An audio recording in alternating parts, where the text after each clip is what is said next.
దేవునికి స్తోత్రం. ఇది నా కీర్తనీయుడైన యెహోవా సర్వోన్నతమైన వాగ్దానం.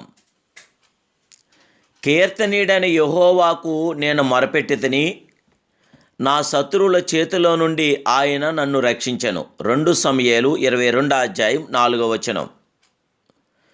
ప్రియా కీర్తనీయుడైన దేవాదేవుని బిడ్డలారా, ప్రభువైన యేసుక్రీస్తు మహిమ కలిగిన నామములో, ఘనమైన నామములో మీ అందరికీ నా హృదయపూర్వకమైన శుభాభివందనాలు తెలియజేస్తున్నాను.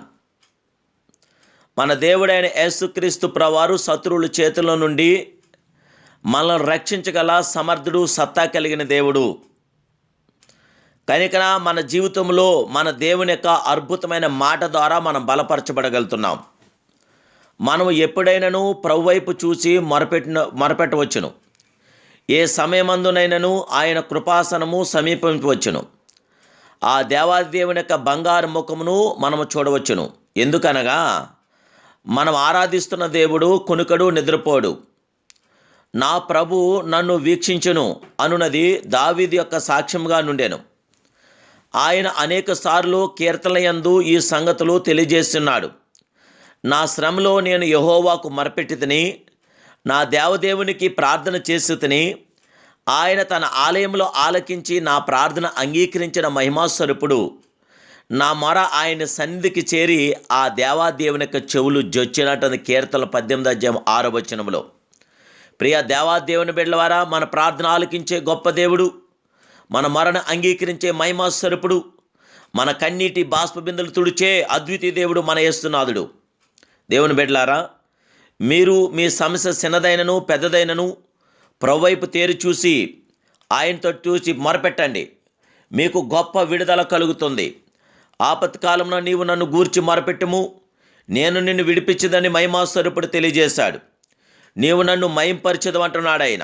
దేవాదేవుని బిడ్డలారా, దేవుడు చేసిన ఈ శుభవాగ్దానం మన జీవితంలో మనం పొందుకోవటానికి, ఏ సంవత్సరంలో దేవుని కార్యాలు మన పట్ల జరగటానికి మీరు మనస్ఫూర్తిగా దేవుడికి ప్రార్థన చేయండి. వారు వేడుకొనక ముందే నేను ఉత్తరం ఇచ్చేదని అంటున్నాడు పరిశుద్ధాత్మ దేవుడు. వారు మనవి చేయుచుండగా నేను ఆలకించేదని అంటున్నాడు ఆ దేవాదేవుడు. నాకు మొరపెట్టుము, నేను నీకు ఉత్తరం ఇచ్చేదను. నీవు గ్రహింపలేని గొప్ప సంగతులు, గూఢమైన ప్రతి సంగతులు నేను నీకు తెలియజేస్తానంటున్నాడు మన యొక్క ఉన్నతుడైన దేవాదేవుడు. దేవుని బిడ్డలారా, ఆనాడు హిజ్కియా రాజు జబ్బుపడ్డాడు. నీవు చనిపోతావని ప్రవర్త ద్వారా మాట్లాడబడ్డాడు.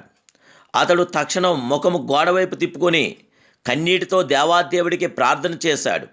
దేవుడు ఆయన మన ఆలకించి ఆయనకి ఆయుష్ను 15 సంవత్సరాలు పొడిగించాడు. దేవుని బిడ్డలారా, మన దేవుడు ఆశ్చర్యకరుడు, అద్భుతాలు చేసే గొప్ప దేవుడు. ఆయనకి మీరు మొరపెట్టినప్పుడు మీ శత్రువుల చేతిలో నుండి విడిపించగల గొప్ప దేవుడని మీరు నమ్మికతో ప్రార్థించండి. దేవాదేవుడు మీ సమస్యలని పరిష్కరించగల దేవుడు. ప్రియమైన దేవాదేవుని బిడ్డలారా, పోరాటములతో మీరు కలవరం చెంది ఉన్నారా? ఆవేదన చెందుతున్నారా? జీవితం మీద విరక్తి కలిగి ఉన్నదా? ఒక్కసారి ఆలోచించండి. ప్రభువైపు చూడండి. తప్పకుండా మీ దేవుడు మీకు కార్యం చేస్తున్నాడు. నిత్యముగా ఆయన నీకు జవాబు ఇవ్వగలరని ఈ దినం మీకు తెలియజేస్తున్నాను. మీ కన్నీటిని తుడిచే మహిమ కలిగి దేవుడని ప్రభుపేట తెలియజేస్తున్నాను. పరిశుద్ధ గ్రంథమందలి భక్తుల చరిత్రను పదే చదవండి. అవన్నీ కూడా మీ విశ్వాసంకు అద్భుతంగా మీ పక్షాన ఉంటాయి. కానీ దేవుని బిడ్డలారా, ఎటువంటి పరిస్థితుల్లోనైనా సరే ప్రభువైపు తేరు చూడండి. తప్పక మీరు విడిపించబడతారని నేను ప్రభుపేట తెలియజేస్తున్నాను. ఎలాంటి స్థితిలో, ఎలాంటి పరిస్థితులైనా సరే మీ దేవుడైన యెహోవా నమ్మదగిన వాడు, నమ్ముకోదగిన గొప్పవాడు. కైనా ఆ దేవాదేవుడికి ప్రార్థించేయండి. ఆయన అంటాడు, నీవు నాకు ఉత్తరమిచ్చేవాడు గనక నా ఆపత్కాలమందు నేను నీకు మొరపెడుతున్నా అంటున్నాడు భక్తుడు. కానీ దేవుని బిడ్డలారా, ఈరోజు మీరందరూ మొరపెట్టండి. మీ ప్రార్థనకు తగిన ఉత్తరం ఇవ్వగల గొప్ప దేవుడు మన యేసునాథుడు. ధైర్యంగా ముందుకు సాగండి. ప్రభు కృప మీతో కూడా నిల్చునుగాక. ప్రార్థన.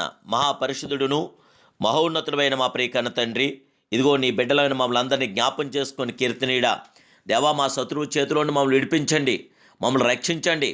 మీ పిల్లైన మాకు అందరికీ జయము, విజయము, ఆనందము, ఆదరణ, సంరక్షణ, సమృద్ధి మీ పిల్లైన మాకు దయచేసి ఈ దినాన్ని ప్రభా నైనా నీకు స్తోత్రం. ఇదిగో ప్రార్థనలో ఏకీభించిన ఈ బిడ్డలందరి జీవితాల్లో జయమని గురించి బంధకాలన్నీ తెంచి జయ విజయం బిడ్డలకు దయచేయమని, బిడ్డల లోటుపాట్లన్నీ సవరించి అక్రలన్నీ తీర్చి మహిమా ఘనతా ప్రభావాలు మీకును ఆశీర్వాదాలు మీ పిల్లలని మాకందరికి దయచేయమని అడుగుచున్నాను కన్న తండ్రి. ఆమేన్, ఆమేన్.